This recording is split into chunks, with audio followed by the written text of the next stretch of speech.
What is it that the brown culture wants to take away from Black Lives Matter right now? Like we had discussed last week about how some Hispanic cultures are sitting there saying that they don't give a shit, and I get that, but is that really the case? Like I also found myself being scared to ask brown people about it.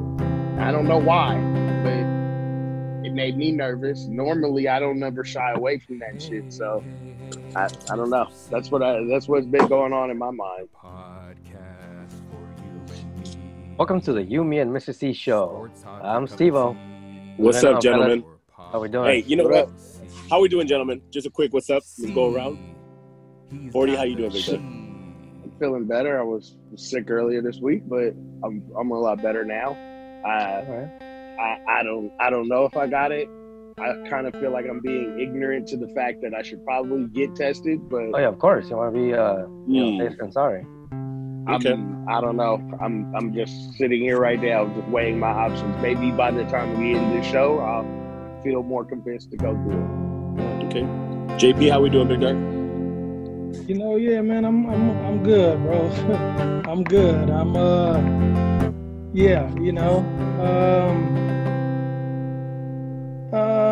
Got some security shit that started opening back up. You feel me? Okay. Had an opportunity to work a few gigs last week. So that extra bread is always cool. You feel me? Especially in these tough times. You know what I mean? So I'm excited about that. And opportunities that have come out of that. All right, Steve-O, what's up, Big Dog?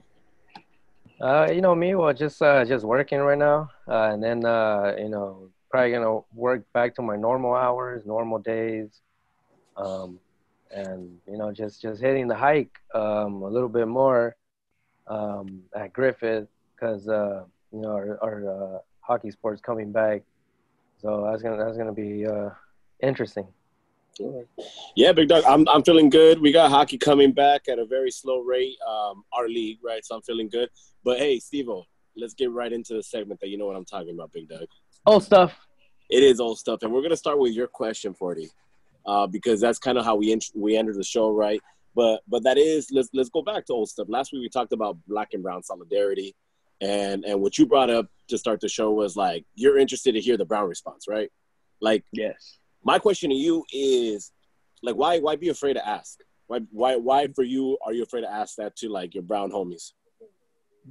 Because I'm afraid of starting the conversation that could end up alienating the entire process, like, and maybe even derailing it. Because I don't want my opinion of us having these conversations to just sort of like. I guess brush somebody else the wrong way, and then to not feel like they need to, in my opinion, be a part of what the major movement is. Like I'm just sort of like wanting to just leave that sitting on the shelf, but I also feel like that's not being genuine, because that's what a lot of, I feel like, white people have done to just sort of like excuse racism in general. It's like, oh, we're not even going to talk about it. We don't want to talk about it because we're not comfortable with it. Well, I guess I just need to get myself out of that, and I guess I just need to make a questionnaire and then force myself to ask these questions if I want the answers. I mean, I think that's the right thing, man, because my thing is always like, I wouldn't feel uncomfortable about having a conversation with people if I'm just asking questions. You know what I'm saying? Like, I feel you on the whole, I don't want to impose my opinion, but I think that's why questions are more important, because you're asking questions means you're not giving an opinion, right? You're trying to see what they're saying. And I would add on top of that, I mean, you're talking to brown folks, you know what I'm saying? So we talked about that last week. Like, brown folks have a shared history of struggle that black folks do, right? Not exactly, but it's two folks that have been racialized, right? and that are put in a position where if they're going to be successful, it's going to be that they're very few and far folks because of the way that the system's built, right? So, I mean, that's what I feel like. If you're asking questions, man, I don't think it should be a situation where it becomes hostile, right? And if it does become hostile, like, you're a cool dude, right? I don't think you would, I mean, do you think it would escalate or something? Is that what you're thinking? No, but I think that the opinion that I voiced last week may have had, I feel like may have had a sting to it that I may not want to share with my brown brothers at a certain point, so that we don't lose momentum. Like, you know how difficult it is for me to say take a back seat right now because these black issues have been issues for this longer period of time. Like, wait, but do you think that's because I think that's probably how you said it.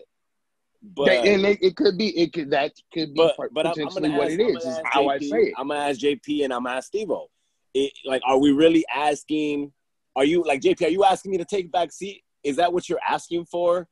In that sense, when you're saying, hey, like, support Black Lives Matter, like, I don't feel like I'm taking a back seat. That's why if I don't feel it, you know what I'm saying? Like, Steve-O, do you feel like you have to take a back seat, or JP, do you feel like we're asking folks to take a back seat? I don't think so. Nah, bro. The only folks we asking to take a back seat, homie, is the white folks. You sitting shotgun with your boy. You feel me? Yeah. That's how I see it. You know what I mean? And like we talked about this, we talked about a lot of this last week. You know, it was definitely a passionate show. If y'all didn't get to check that out, go peep that. You know, but it was just out of, you know, it just seems like the sentiment of saying, well, what about these brown issues in the midst of black people going through these situations and then having to use their voice right now and have it be heard is almost essentially saying, take a back seat to your issues right now so that we all can talk about these issues that are continuing and then can also be effective for everybody. Well, let me put it this way, right? I don't think in this whole situation of Black Lives Matter, this is not a situation where people are standing in line. You know what I'm saying? Because I think that's what people are seeing it as. I think the brown folks are seeing it as, or some brown folks are seeing it as, I got to be in line, and a new black person comes, they're getting in front of me. This is not a situation where we're in line. What this situation is, we broke into the bank, homie. We broke into the bank. People have been trying to break into this bank for a long-ass time. Brown people, Native people, Asian people, Filipino people, right? Southeast Asian people have been trying to crack this lock for a long-ass time. You know what I'm saying?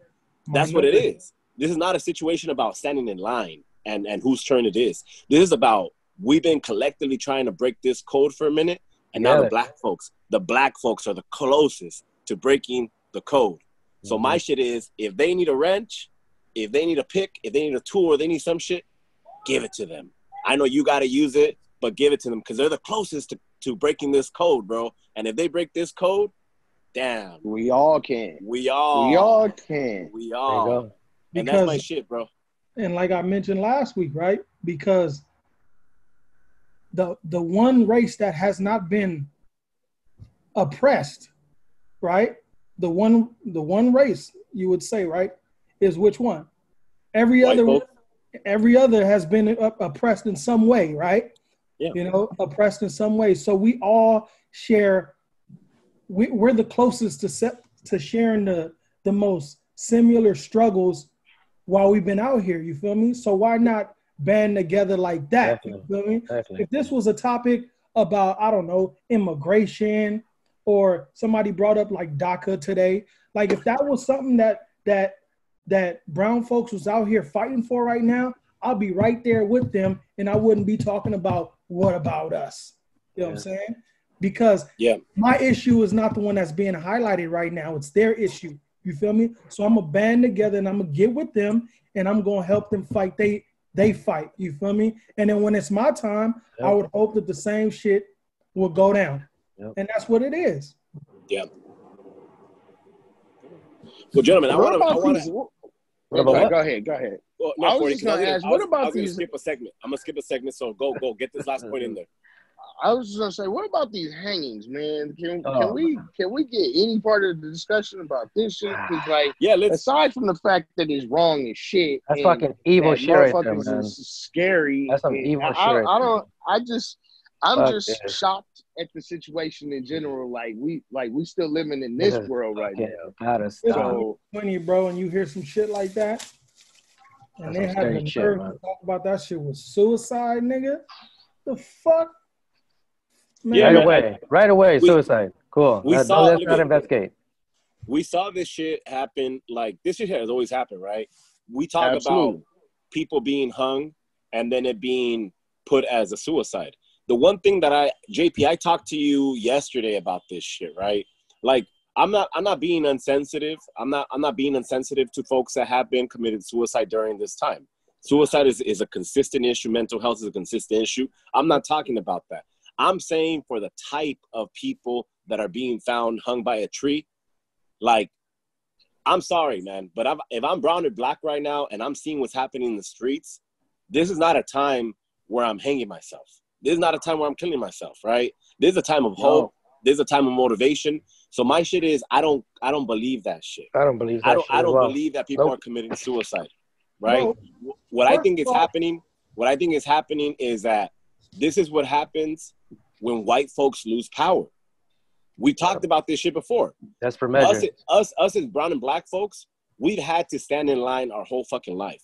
We've had to deal with, if we don't get it, this is plan B, this is plan C, this is plan D, all the way through Z. We know what it means to lose power. White folks do not know what it means to lose power. Look at every part in history when these motherfuckers have lost power. How do they respond? Violence, violence, war, violence. Every part of our history. So that is what you're seeing happening in this country. You're seeing the defunding of police. You're seeing the disbanding of police. You're seeing motherfuckers have to lose their jobs or get suspended or get fired. And the only option they got to getting somebody back is grabbing them off the street and hanging them on a tree, bro. That is how white folks or white supremacists respond to losing power, bro. And you're gonna see the same shit. It's been in our history. They're gonna rape our women and they're gonna kill our men. And they'll kill the women within that process too. You know what I'm saying? So you start seeing these women being abducted across the country. That's some bullshit, man. It's not a coincidence. bro, who the fuck? You mean to tell me you rather hang yourself from a fucking tree? If you gonna hang yourself, who's just gonna be all right? Let me go hang myself from a fucking tree. You know what I'm saying?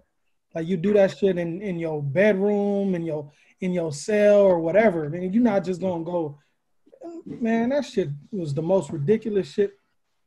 Bro, they already lined up right now, bro, in Tulsa, Oklahoma for a fucking rally that Trump is having on Saturday. Saturday, yeah. If that ain't a fucking hotbed right now, bro. I just with seen with Juneteenth coming up. This racist bitch was just on, bro, on IG. I just looked. This bitch had her story going on, bro. And she talking about, if you burn the flag, we burn a black, like some bullshit, bro. Like, did y'all see that shit? No, I haven't seen it. Bro, This was the most racist one so far, bro. Some chick named Lindsay Clark, bro. Look that up, bro. She was wilding, bro. But there's a shit right here, right? It's like you talk about it, 40. I think all issues are connected, man. We live in a country where people are afraid to have conversations, right? Are afraid to just have simple ass conversations because we fear that people are going to take it. Yeah, people are going to take it in a defensive way. And it's a shit. It's like, this is what we're socialized in our world to believe, that if you're black or you're brown, you're different. You can't connect, whether it be language, whether it be where you come from. But then at the same time, if you find solidarity with each other, if a black homie learns Spanish, right? Or a brown homie loves the music of the black culture, then the government, what it does is say, well, fuck you, then find a house. And then you have to figure it out after that, right? Or then compete with each other to find a job, right? It's a constant battle. So what I say is the shit that heals and cures that is dialogue, man. You know what I'm saying? So and asking questions, right? Asking people for their opinion. So, you know, that goes in line with the way white people respond, man. They don't have conversations. They don't want peace. They're not used to that shit. You know what I mean? And it's very simple, right? Think of fucking one of the Karens that was in Central Park with her dog. Black homie that's a photographer just asked her to put her fucking dog on a leash. Yeah. And homegirl went ballistic because a black man told the white woman or suggested to a white woman what to do. And she couldn't take it. You know what I'm saying? Like, I want to bring that up. Didn't that happen to you at Griffith Park?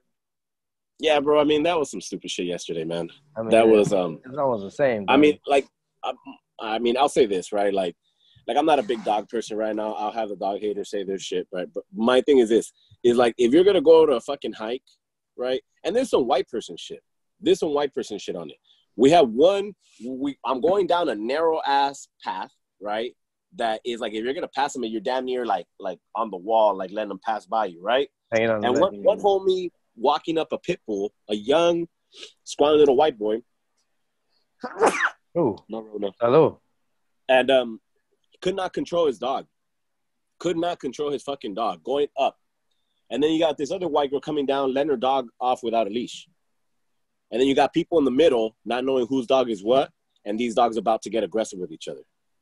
You know what I'm saying? And so I just simply tell the homegirl, put your dog on a leash. And I tell the white boy, control your dog.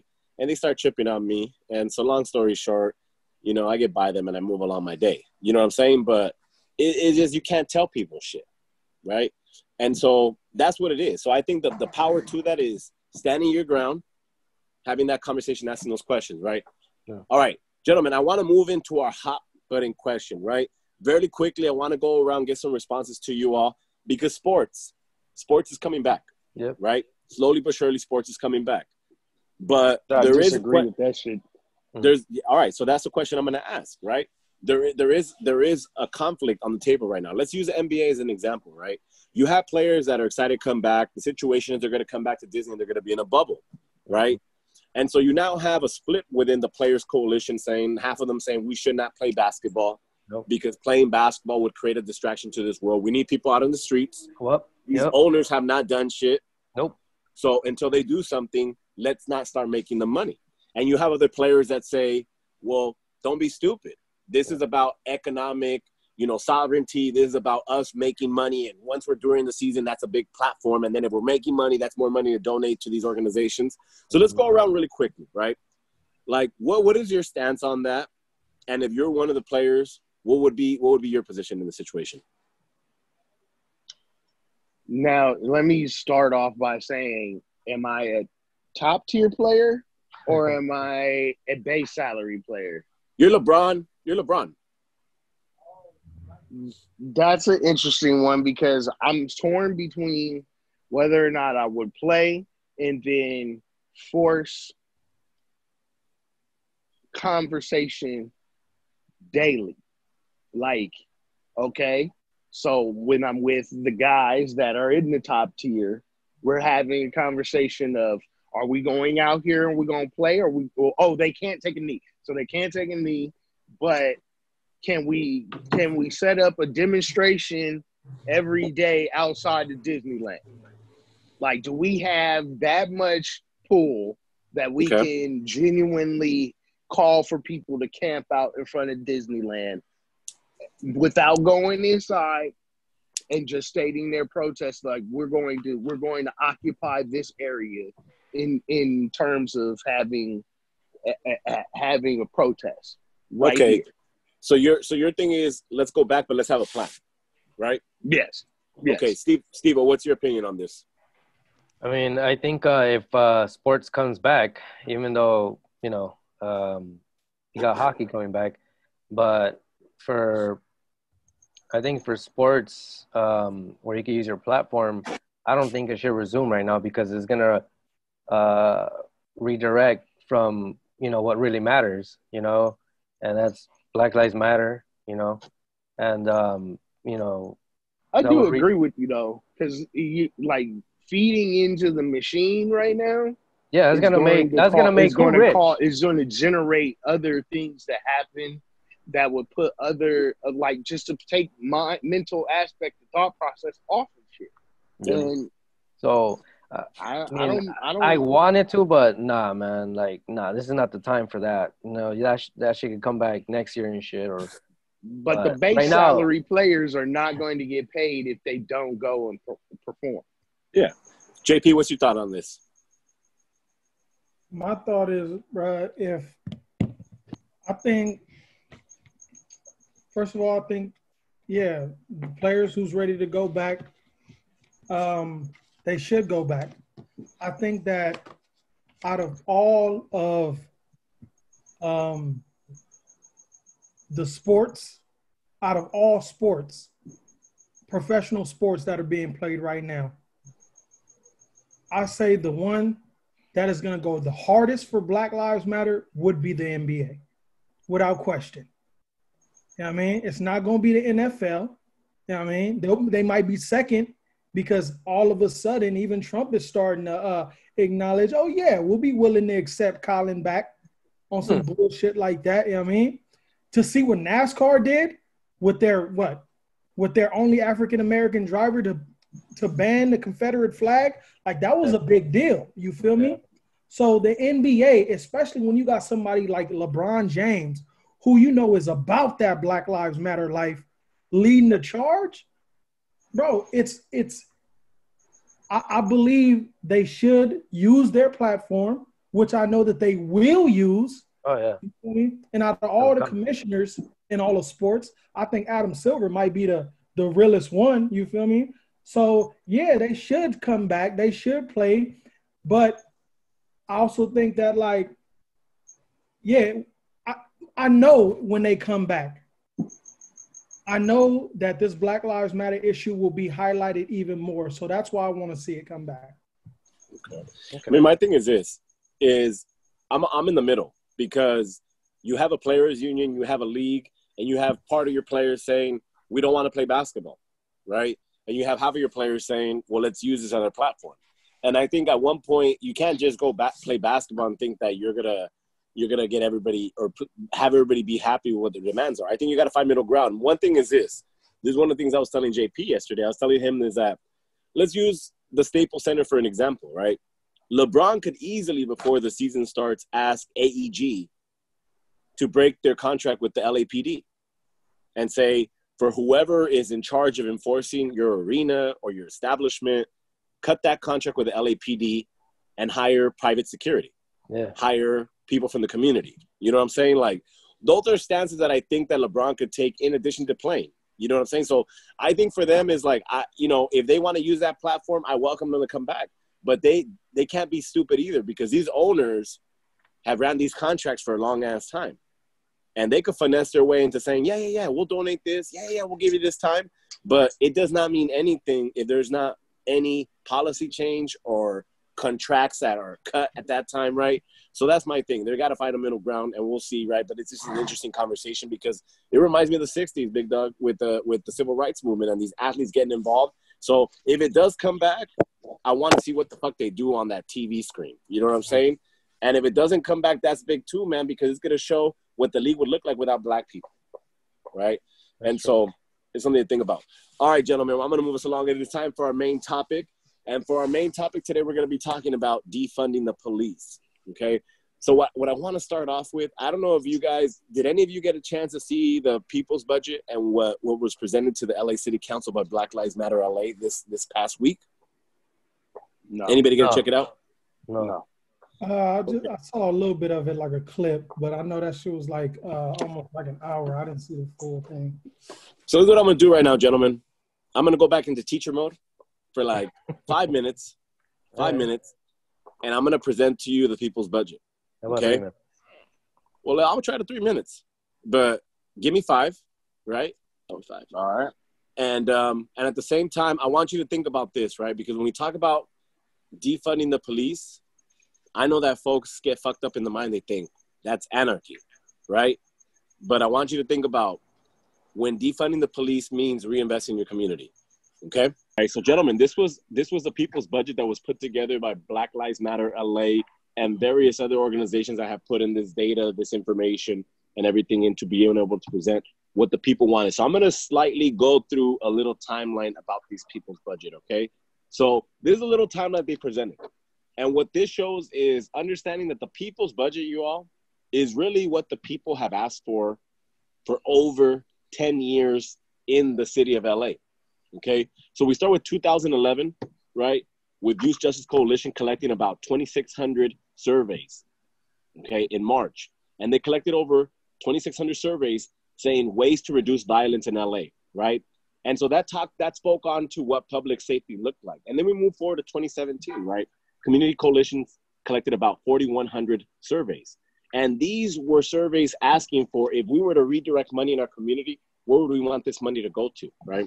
And then finally in 2019, Brothers Sun Selves collected about 3,300 surveys, right?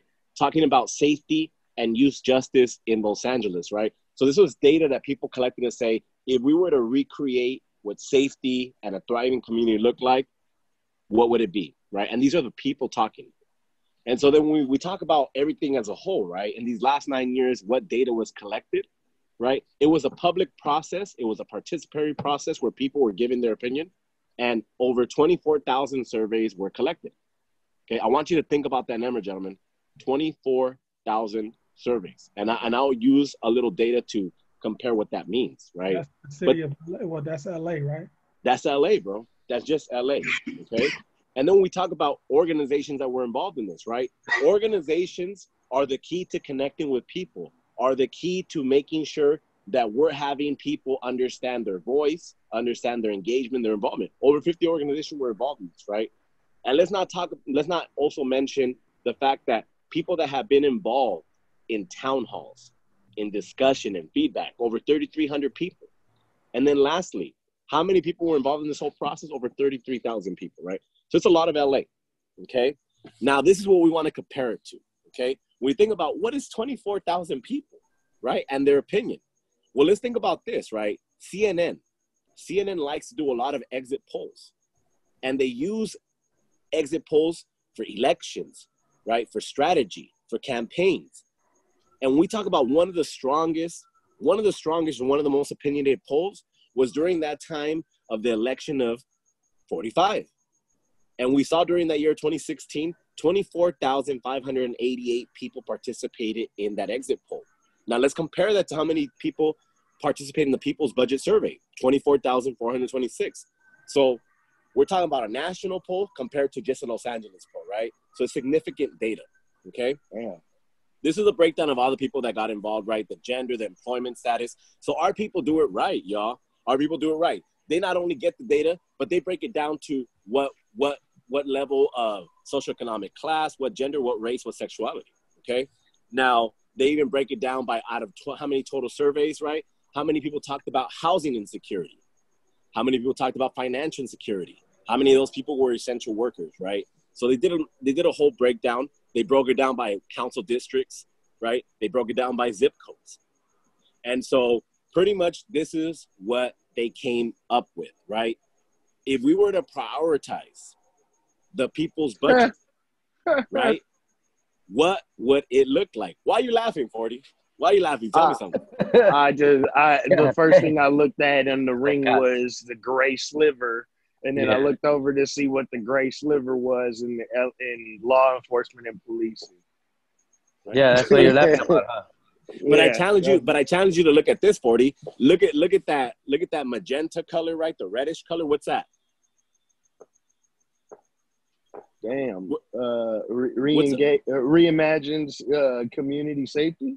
Right. That's still a level of public safety. You know what I'm saying? So pretty much like Rangers.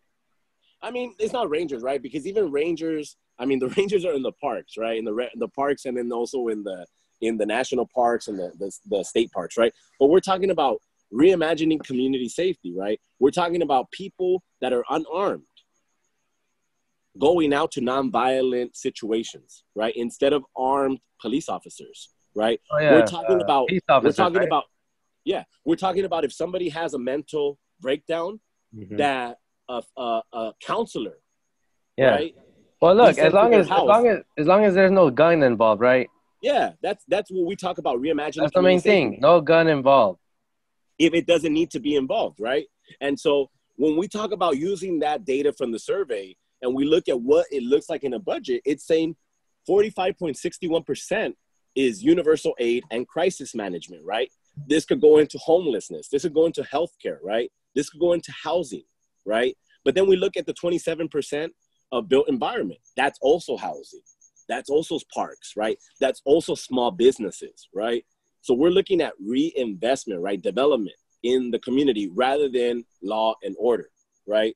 So just initial thoughts. I know, 40, you talked about a little chuckle of the 1.64, but Steve-O, what do you think when you see this chart? JP, what do you think when you see this chart? I mean, I think that's fair enough, bro. Okay. JP? What I see is, for the longest, man, the city, local government, they haven't been listening to the community, bro. Clearly, this is what they want, and they haven't given us that. They're gonna have to. No choice. Yep. But like we've been putting stats like this together since the early 90s, bro. So it's like, you know, hopefully now, with everything that's going on in this world right now, these motherfuckers are actually pay attention to what these stats are saying. Yeah. Yeah. And so look at this is what I'm saying, man, is that then they further break it down, right? And they say, well, what does universal aid and crisis management look like? It looks like child and youth development. It looks like economic assistance. It looks like emergency preparedness. It looks like environmental justice and climate change. It looks like food security, food banks, housing security, public health and healthcare, right? What does public safety look like? Reimagine. Community care workers, right? People that go to your house that are experts at your situation, not just there to enforce law, right? Community investment and neighborhood empowerment, right? That you're training your people in the block how to take care of each other, how to be vigilant, how to be supportive, right? You don't need police all the time. Mental and health wellness, restorative justice, bro. When people just get in some shit, get heated, who's going to come in and talk it out with them? Who's going to be the mediator? You know what I'm saying? Who's going to make sure that beef does not continue? Because putting handcuffs does not stop a beef. It just delays it. You know what I'm saying? So built environment, your fire departments, your libraries, your parks and recs, your public transportation, your public works, right? The cracks in the streets, the lights on the everything, right? And then law enforcement, right? That 1.6%. How do you invest it? Well, city attorney's office, parking enforcement, and police and policing, okay? And so again, where do you divest? Where do you need to divest from, right? And you see where people feel you need to take the most money from. And what do you see, gentlemen? What do people feel you need to take the most from? Okay, law enforcement and policing? Law enforcement, policing. You know what I'm saying? And so, gentlemen, when we look, okay, when we look at this people's budget, okay, give me a second. So when we look at this people's budget, it's pretty straightforward, right? When we talk about defunding police, it does not mean anarchy, bro. It means that you're actually dealing with the situation and you're figuring it out. You're fixing it. So what are your initial thoughts, gentlemen, after seeing that? Does it change? Does it change how you see what it means to defund the police? Yeah, absolutely. Less money for weapons, right? I mean, I already knew what it was. If you look at that, that video with David Turner, a roundtable that they had with Black Lives Matter, one of the things that he talked about was how just what they consider a functional nonprofit like social justice organization, what they consider a successful one to be is one that's running off of a annual budget of $2 million. Like that's what they're using to pay their employees, to run their programming and do all that. There was another comparison with that 2 million police are using that just on printers. Just on printers, bro. On printers. Like, you mean to tell me you can sustain a successful nonprofit organization with $2 million and then the police need $2 million just for printers? That's what the fuck we mean by defund. Like, there's he also used another example, like when he went to that round table to have that meeting with those council district officers, or I'm blanking out, with the council members. With the council members, yeah. When he went in there, he was being greeted by the police. He was getting his temperature checked by the police. Like, why do we need the police to do that? There are other locations that are using, I don't know, lifeguards, you know what I mean? Other, like, social workers to do shit like that. You don't need the police, somebody that has the ability to just wipe you off the face of this earth if they needed to. You know what I mean? Yeah. There's unnecessary funding on so many different parts of the police department that it's ridiculous. And the high schools, they trying to get rid of them at all. Like school police, they trying to get rid of them, period. Like, we don't need school police in our schools. Look, I'll say this, man. I don't know if you saw this video that I put up, but I was at the Students Deserve L.A. rally, where it's an organization of young people in alliance with Black Lives Matter, and they're working to really defund the Los Angeles Unified School Police Department, because Los Angeles Unified School District is the only school district that has its own police department. And this is what they're talking about, bro. They're talking about that in 2012 or 2013, they literally damn near had to fight the school to not, well, actually, I'm sorry. The police department actually was trying to buy a tank, was trying to buy a grenade launcher, and had actually bought about, I think, over 20 AK, like full assault rifles. Oh, and wow. This is a police department for the school. For teenage youth, bro. Yeah. And they even admitted this, bro. In a meeting, when they talked about really trying to justify the grenade launcher, they said, don't worry, we're not going to launch grenades. We're going to just launch tear gas at the students. You know what I'm saying? Yeah, and so ridiculous, bro. That shit flammable. We shouldn't have a fucking army base, bro, at our fucking... So, I want to hear last thoughts, because we're going to close the show on this, okay? I want to hear last thoughts on what you feel about once you saw that presentation of what the people asked for, right? If that changes your mind or that fuels you a little bit more to push for defunding the police. But the last thing, too, that I wanted to talk about, right, was just how do we keep pressing this, y'all? We talk about Black-Brown solidarity. This is one of them. This is one of them, right? This is what I'm talking about, 40, is because I had this conversation with a homegirl, too, right? Because as brown folks, we talk to each other. And even my homies are asking me, like, well, how do I have this conversation with my parents? Because they're just old school. And my thing is, you just got to ask the right question, right? My thing I would ask a brown person is, okay, cool. Like, I get it. You gotta feel like you're waiting in line, and you got to feel like black folks are getting their shine. But my question to ask them is, like, what would life be like instead of a police coming to your house for your daughter that's tripping out, a social worker come to the house, a counselor come to the house, and that way she wouldn't have to go through that shit again?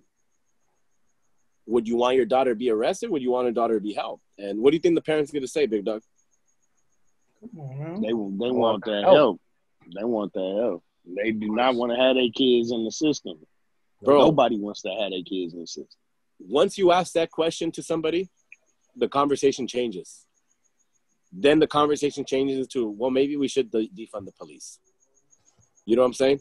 But if we're listening to these radical ass motherfuckers out here saying, who's gonna protect your kids if you defund the police? What about the rapist? Bro, let's be real. Our people have been killed forever. Even when we call the fucking police. You know what I'm saying? Yeah, it's us that get killed when we need the help. All right, so final thoughts on this, defunding the police. Final thoughts as we close the show. My final thought on this is really, okay, so we still gonna have a police department, and that's fine. I'm all right with that. But there's one thing that I was left with when we left the show last week that I spent some time to like really think about, which was we have the police, and then guess what? Those good cops, and I don't mean good versus like those kind in spirit and heart. I mean literally those cops that do their job, and guess what? They get promoted. They go and become federal agents. What's wrong with having the same standard of being a federal agent, being a fucking county or city police officer? It takes a high standard to be a federal agent, an ATF agent, or a CIA agent. They have to use their fucking brain. We need that in the fucking police. If you want to be in the city and you want to work within the community, then you need to be smart enough to be able to crisis handle the situation that social workers want to call you in for. Use your brain. And guess what? You can continue to have your job. I don't mind cops because guess what? We need law and order because there are elements out there that don't give a fuck and will take and get and do what they want to do. And that's fine. And I'm not trying to pump fear. But what I am saying is if we're going to have these police, let these police be as smart as fucking federal agents. Okay. Hey, let's not forget, nigga, we live in a corrupt world, nigga. That's true. Back in America, nigga, that shit was a thing, homie. And it was federal agents, nigga, that we talking about. If them federal agents would be that good, my nigga, we wouldn't be in this situation right now, would we? Because they got that much power, don't they? Yep. They got that much power, my nigga. Sometimes niggas get so deep into it, my nigga, they get caught up in the system, bro. They get caught up in the system.